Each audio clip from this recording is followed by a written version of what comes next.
দর্শক সংবাদের এই পর্যায়ে আমরা জানাবো আপনাদেরকে সাভারের খবরাখবর। সাভারে ত্রয়োদশ জাতীয় সংসদ নির্বাচনে শেষ মুহূর্তের প্রচারণা চলছে।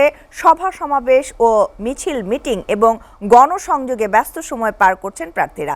নির্বাচনের আরও খবর জানাতে সাভারের ঢাকা 14 আসন বলিয়াপুর থেকে সরাসরি যুক্ত হচ্ছেন আমাদের সহকর্মী সাদ্দাম হোসেন। আমরা চলে যাচ্ছি তার কাছে। সাদ্দাম, ঢাকা 14 আসনের নির্বাচনী প্রচারণার সবশেষ কি তথ্য আছে আপনার কাছে?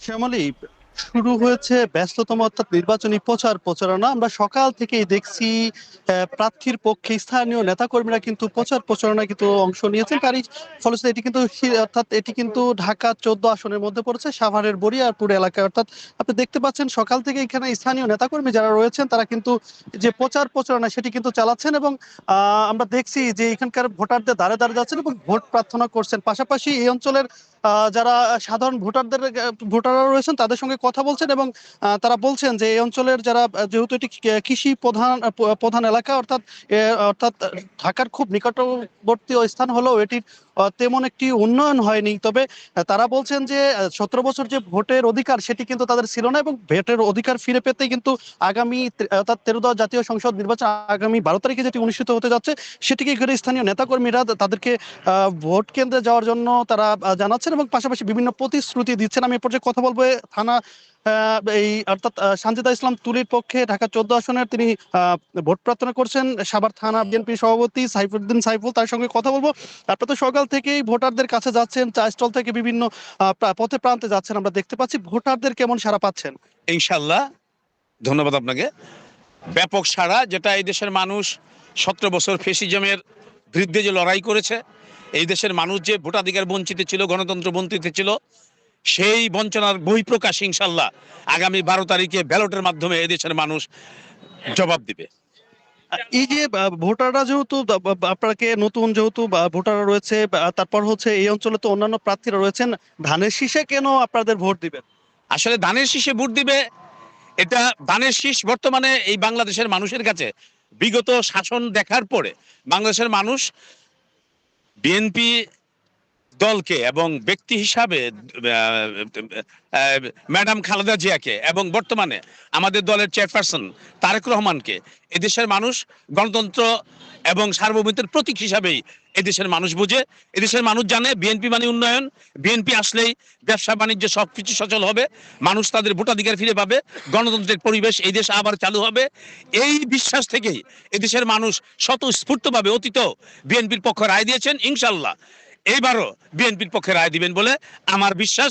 সাধারণ একজন তৃণমূল দলের কর্মী হিসাবে প্রত্যেকটা ভোটারের দ্বারে দ্বারে যে আমি এই আশ্বাস পেয়েছি, আমি বিশ্বাস রাখি যে ইনশাল্লাহ ব্যাপকভাবে ভোট পেয়ে ধানের শীষ বিজয়ী হবে। ধন্যবাদ। কথা বলছিলাম যে এখানকার যারা প্রার্থীর পক্ষে প্রচারণা চালাচ্ছেন এই অঞ্চলের নেতাকর্মীরা শুরু করে তারা বলছেন যে সাধারণ যারা ভোটার রয়েছেন তাদের সঙ্গে কথা বলছেন, বিভিন্ন সাড়া পাচ্ছেন এবং আগামী 13 জাতীয় সংসদ নির্বাচন যে ভারতের যেটি অনুষ্ঠিত হবে সেটাকে ঘিরে এখানকার নেতাকর্মীরা ভোটারদের দ্বারা দ্বারা যাচ্ছেন এবং বিভিন্ন আশ্বাস দিচ্ছেন যে 13 জাতীয় সংসদ নির্বাচনে সেটি সুষ্ঠুভাবে যে ভোট অনুষ্ঠিত হতে যাচ্ছে সেটিকে ঘিরে কিন্তু ভোট কেন্দ্রে যাওয়ার জন্য যারা সাধারণ ভোটার যারা রয়েছেন তাদের সঙ্গে একটু কথা বলার চেষ্টা করবো। যুবদল নেতা যিনি রয়েছেন তার সঙ্গে একটু কথা বলার চেষ্টা করবো। আপনারা যে প্রচারে নেমেছেন, সাধারণ ভোটাররা কেমন সাড়া দিচ্ছে আপনাদেরকে? ধন্যবাদ। সারা পাচ্ছি ধানের শীষের। সবচেয়ে বড় কথা হলো যে গত 17 বছর আমাদের যে এদেশের যে পরিবেশ পরিস্থিতি ছিল, ভোটের যে অবস্থা ছিল, এটা আমরা সকলে জানি। 14, 18, 24 রাতের ভোট, দিনের ভোট রাতে, এবং বাক্স ভরে রাখার যে একটা নীতি চালু হয়েছিল, সেটার অবসান এই 12 তারিখে নির্বাচনে মানুষ ধানের শীষ মার্কায় ভোট দিয়ে সেটার একটা মানে প্রতিশোধও বলা যায় যে সেটা নিতে চায় তারা, এরকম আলোচনা আমরা শুনতে পাই। আরেকটা দুঃখের বিষয় যেটা আমি বলতে চাবো সেটা হচ্ছে যে আমরা আবারও নতুন করে এই 5 তারিখের পরে এরকম পরিবেশ পরিস্থিতি দেশে সৃষ্টি হবে আমরা এটা কখনো আশা করি না, কেউই কারোর আকাঙ্ক্ষা না।